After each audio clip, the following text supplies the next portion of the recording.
चलिए हम देखते हैं कि उत्पादन फलन में मुख्य रूप से जो हमारा उत्पत्ति ह्रास नियम, ठीक है, वो जो है परिवर्तनशील अनुपातों का जो नियम है उसमें उसी चीज़ को जो है अभी हमने टेबल के माध्यम से देखा। टेबल में जो है डिफरेंट एस्पेक्ट्स दिखाए थे, 3 अवस्थाएं हमने देखी थी। यही 3 अवस्थाओं को अब हम जो है इस चित्र के माध्यम से देखेंगे। एक्स एक्सिस पर हमने श्रमिकों की संख्या को दर्शाया है और वाई एक्सिस पर हमने उत्पादन को दिखाया है, ठीक है। चलिए देख लेते हैं।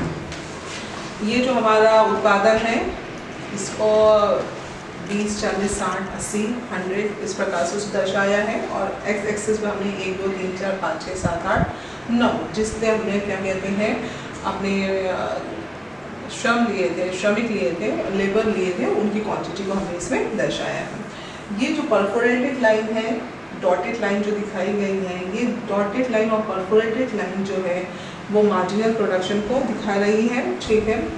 ये आपका दूसरी जो लाइन है वो एपी एवरेज प्रोडक्शन को दिखा रही है और ये जो लाइन है ये टीपी टोटल प्रोडक्शन को दिखा रही है, ठीक। तो देखिए पहले हम देख रहे हैं कि टोटल प्रोडक्शन की यदि हम बात करते हैं तो टोटल प्रोडक्शन जो है तेज़ी से बढ़ता है, ठीक है। पहली अवस्था में टोटल प्रोडक्शन जो है तेज़ी से बढ़ता है क्योंकि आपका जो मार्जिनल प्रोडक्शन है वो बढ़ रहा है, ठीक है, और उसी का इफेक्ट हमको टोटल प्रोडक्शन पर देखने को मिलता है। तो पहली अवस्था में हम देखते हैं कि आपका टोटल प्रोडक्शन जो है वो तेज़ी से बढ़ेगा। दूसरी अवस्था में टोटल प्रोडक्शन बढ़ेगा लेकिन बढ़ने की दर क्या है, कम है।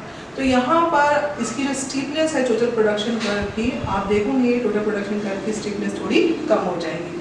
फिर यहाँ पर तीसरी स्टेज शुरू होकर जहाँ पर आपका ये 0 हो गया, मार्जिनल प्रोडक्शन जहाँ पर 0 हुआ वहाँ पर ये कांस्टेंट होता है और उसी के बाद ये घटना शुरू होता है। तो तीसरी स्टेज में आपका जो टोटल प्रोडक्शन है वो घटेगा, ठीक है, घटेगा क्योंकि आपका मार्जिनल प्रोडक्शन क्या हो गया है, नेगेटिव हो गया है।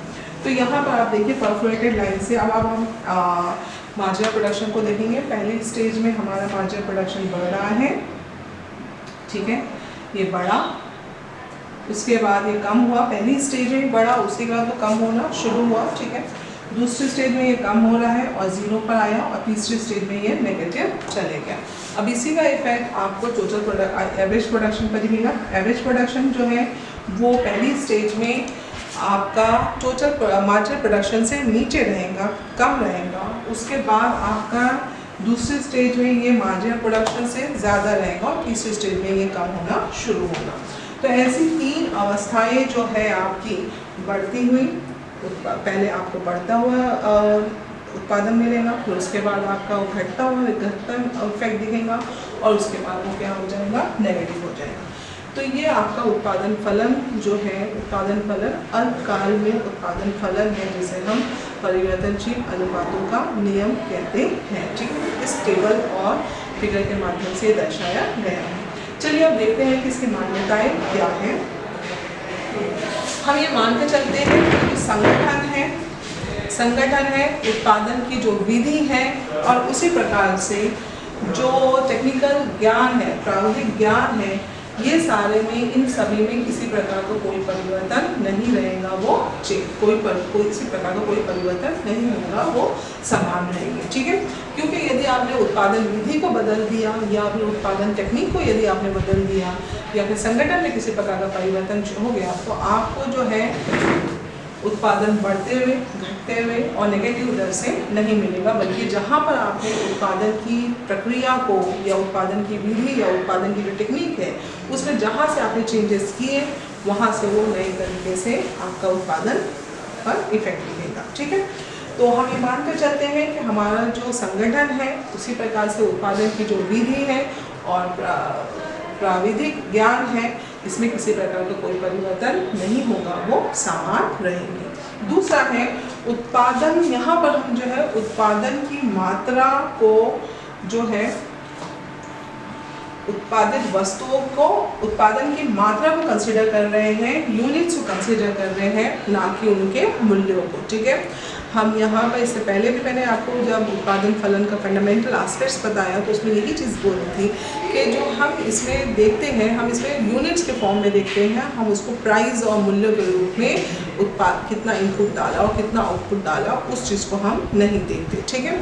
तो वहीं ये भी चीज़ हमको यहाँ पर देखेंगे कि उत्पादन की मात्रा है ना कि उत्पादित वस्तुओं के मूल्य को इसमें दिखाया गया। तीसरा ये है परिवर्तनशील साधनों की सभी इकाइयाँ एक सी कार्यकुशल है।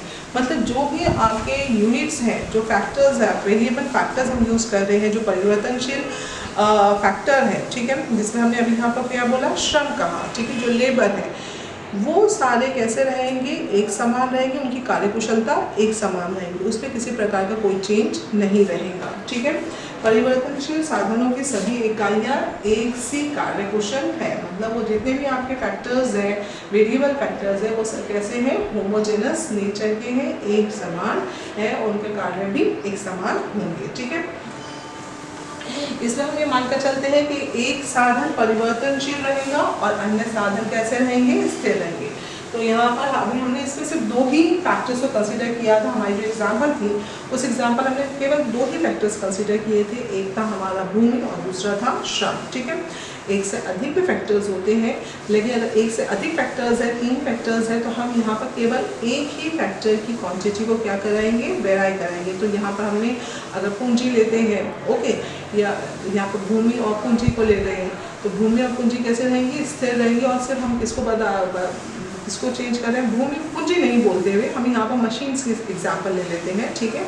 मशीन की संख्या समान रहेगी, भूमि की संख्या समान रहेगी, किसकी संख्या बदल रही है, मुख्य रूप से जो संख्या बदल रही है वो किसकी है, श्रम की है। यहाँ पर पूंजी हम इसलिए नहीं बोलेंगे क्योंकि पूंजी की सहायता से ही हम जो है लेबर की क्वांटिटी को बढ़ा रहे हैं, ठीक है। क्योंकि लेबर को जो हम देंगे, बेसिकली हम लेबर को जो पेमेंट्स करेंगे वो कहाँ से करेंगे, ठीक है। तो यहाँ हम पूंजी को ना लेते हुए हम मशीन को बोल रहे हैं, और उसी के साथ साथ हम किसकी बात कर रहे हैं, भूमि की बात कर रहे हैं। तो केवल इसमें एक ही साधन परिवर्तनशील रहेगा और अन्य सभी साधन कैसे रहेंगे, स्थिर रहेंगे। जबकि हम दीर्घकाल में यही बात करते हैं, तो दीर्घकाल में हमको ये देखने को मिलता है कि सारे साधन परिवर्तनशील हो जाते हैं, क्योंकि दीर्घकाल इतना समय, ऐसा समय काल होता है जहाँ पर सभी फैक्टर्स क्या है, वेरिएबल, जिनमें हम सभी फैक्टर्स की क्वांटिटी को वेराई कर सकते हैं, उनकी संख्या, उनकी यूनिट्स को चेंजेस कर सकते हैं अकॉर्डिंग टू आवर कन्वीनियंस, हमारी सिचुएशन के हिसाब से, ओके। पहले ये लॉ जो है बेसिकली आपका कृषि पर लागू होता था, बाद में जो है दूसरे कारखानों में भी इस, और दूसरे मैन्युफैक्चरिंग सेक्टर में भी ये लॉ लागू होता है। चलिए हम देख लेते हैं कि भाई अगर हम बात करते हैं तो जब हमको पहले स्टेज में जब उत्पादन हमको बढ़ते हुए दर से मिल रहा है, तो हम फिर दूसरे स्टेज में जब हम क्यों एंटर कर रहे हैं, क्या ज़रूरत हमको दूसरे स्टेज में एंटर करने की। हम ये भी देखते हैं कि जब हम पहली स्टेज में हैं और वहाँ पर जो फिक्स फैक्टर है, वो फिक्स फैक्टर जो है पूरी तरीके से यूटिलाइज नहीं हो रहे हैं, इसीलिए हम जो है दूसरे स्टेज तक का जाते हैं। दूसरे स्टेज में वो फैक्टर्स जो है पूर्ण रूप से क्या हो रहे हैं, यूटिलाइज हो जा रहे हैं। और उसके बाद तीसरे स्टेज में जब हम वहाँ जाते हैं तो वहाँ पर वो फैक्टर्स जो है वो पूर्ण रूप से यूटिलाइज हो चुके हैं, और इनफैक्ट जो मार्जिनल आपका जो वेरिएबल फैक्टर्स है, जो हमारा वेरिएबल फैक्टर है जिससे अभी हम यहाँ पर लेबर की बात करें, तो ये जो है यहाँ पर लेबर जो है वो ज़्यादा यूज़ हो रहा है, लेबर यूज़ हो रहा है, ठीक है। और साथ ही साथ यहाँ पर आपका फिक्स फैक्टर जो है वो पूर्ण रूप से क्या हो चुका है, उपयोग हो गया है, उसका पूर्ण रूप से यूज़ हो चुका है, तो अब वो किसी प्रकार का उत्पादन में कंट्रीब्यूशन नहीं कर रहा है, ठीक है। तो यहाँ पर हम जो है अगर हमें उत्पादक के दृष्टिकोण से बात करते हैं तो कौन सी स्टेज जो है, किस स्टेज तक का हमें उत्पादन करना चाहिए। तो एक उत्पादक के दृष्टिकोण से हम बात करते हैं तो हम पहली स्टेज और दूसरे स्टेज तक का ही हमें उत्पादन करना चाहिए। तीसरे स्टेज में हमको नहीं जाना है, क्योंकि वहाँ पर आपको जो है उत्पादन ना ही बढ़ते हुए ना ही घटते हुए, बल्कि हमको ऋणात्मक उत्पादन मिल रहा है, नेगेटिव रिटर्न्स मिल रहा है, तो तीसरे स्टेज में जाने का सवाल ही नहीं उठता। पहली स्टेज में हम बात करते हैं तो पहली स्टेज की बात करें तो उसमें प्रॉब्लम ये है कि भाई जो उत्पादन बढ़ रहा हुआ तो मिल रहा है, ठीक है, लेकिन वहाँ पर आपका जो फिक्स फैक्टर है वो पूर्ण रूप से उपयोग में नहीं आ रहे हैं। इस उत्पादन फलन के इस लॉ के माध्यम से, इस नियम के माध्यम से हम इस बात पर कंक्लूड करते हैं, और ये बात हमारे सामने आती है कि भाई हम अपने उत्पादन की जो स्टेजेस हैं, एक उत्पादक जो है अपने उत्पादन की जो स्टेजेस हैं उन स्टेजेस के लाइफ को वो बढ़ा सकता है। ठीक है, पहली स्टेज जहाँ पर वो उत्पादन उसको बढ़ती हुई दर से मिल रहा है तो भाई हम वहीं उस स्टेज में, और सेकेंड स्टेज में जहाँ पर घटते दर से मिल रहा है तो वो जो स्टेजेस है उन स्टेजेस का टाइम पीरियड जो है उत्पादन में, एक्चुअल उत्पादन में हम देखते हैं तो उसको हम बढ़ा सकते हैं और उससे हम बेनिफिट पा सकते हैं। हम तीसरी स्टेज जो है नेगेटिव रिटर्न्स वाली जो स्टेज है वहाँ तक हमको जाने की ज़रूरत ही नहीं है। जब हम ये देखते हैं कि भाई ये जब पहली स्टेज में हमको उत्पादन मिल रहा है, बढ़ते दर से मिल रहा है, दूसरी से घटना शुरू हुआ है तो उस वक्त हम टेक्नोलॉजी में चेंज कर कर, ठीक है, संगठन में चेंज कर कर, टेक्नोलॉजी में चेंज कर कर, ये उत्पादन की जो प्रोसेस है, प्रक्रिया है, उसमें चेंज कर कर हम जो है उत्पादन को फिर से उस स्टेज को बढ़ा सकते हैं। तो प्रैक्टिकली यदि हम बात करते हैं तो ये लॉ जो है काफ़ी हद तक जो है सहायक है उत्पादक के दृष्टिकोण से, और ये जो है बहुत हद तक हमें हेल्प करता है उत्पादन प्रक्रिया में, ये बहुत हद तक हमको हेल्पफुल है। ठीक है, तो इस नियम में हम लोगों ने आज जो है क्या देखा, हमने ये देखा कि भाई हम जो है एक फैक्टर को वेरीफाई करते हुए उत्पादन जो है करेंगे, उसमें 3 प्रकार की अवस्थाएं हमको मिलती हैं। एक है पहली अवस्था जिसमें बढ़ते हुए दर से हमको रिटर्न मिलता है, दूसरी अवस्था घटते हुए दर से, और तीसरी अवस्था नेगेटिव रिटर्न्स वाली होती है, ऋणात्मक रिटर्न्स वाली होती है। ठीक है, इसी चीज़ को हमने टेबल के माध्यम से और डायग्राम के माध्यम से देखा।